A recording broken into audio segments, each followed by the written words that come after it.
यानंतर एक ब्रेकिंग समोर येते। निलेश राणेंवर गुन्हा दाखल झालेला आहे। मालवण पोलीस ठाण्यात निलेश राणेंवर गुन्हा दाखल झालाय।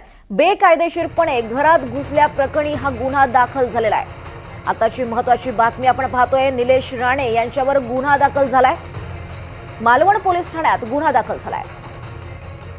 अधिक माहिती घेऊयात आमचे प्रतिनिधी गुरुप्रसाद दळवी यांच्याकडून।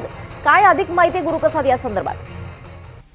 दीपाली, नक्कीच एकंदरीत बघितलं तर मालवणचं वातावरण जे कुठेतरी आहे ते तापलेलं आपल्याला पाहायला मिळतंय। म्हणजे 2 दिवसापूर्वीच आमदार निलेश राणे आहेत ते विजय केनवडेकर म्हणजे भाजपचे जे सचिव आहेत त्यांच्या घरी काही रोकड मिळाली होती आणि ती रोकड यांनी अक्षरशः पाठलाग केली होती निलेश राणेने त्यांच्या कार्यकर्त्यांबरोबर, आणि तिकडे जाऊन त्यांनी ती कॅश पकडली होती आणि ही विजय केनवडेकर यांच्या घरात मिळाली होती। त्यानंतर थोडं वातावरण तापलं होतं। त्यानंतर विजय केनवडेकर यांनी पत्रकार परिषद घेऊन ते माझ्या धंद्यामधचे पैसे होते असंही देखील सांगितलं होतं। परंतु निलेश राणेंनी आक्रमक भूमिका घेत निवडणूक अधिकाऱ्यांकडे गेले होते आणि तिथेही त्यांनी तक्रार दाखल होती। त्यानंतर ते मालवण पोलीस स्टेशनला गेले होते आणि पोलीस स्टेशनलाही सांगितलं होतं की अशा पद्धतीचं हे झालेलं आहे, तुम्ही कारवाई करा।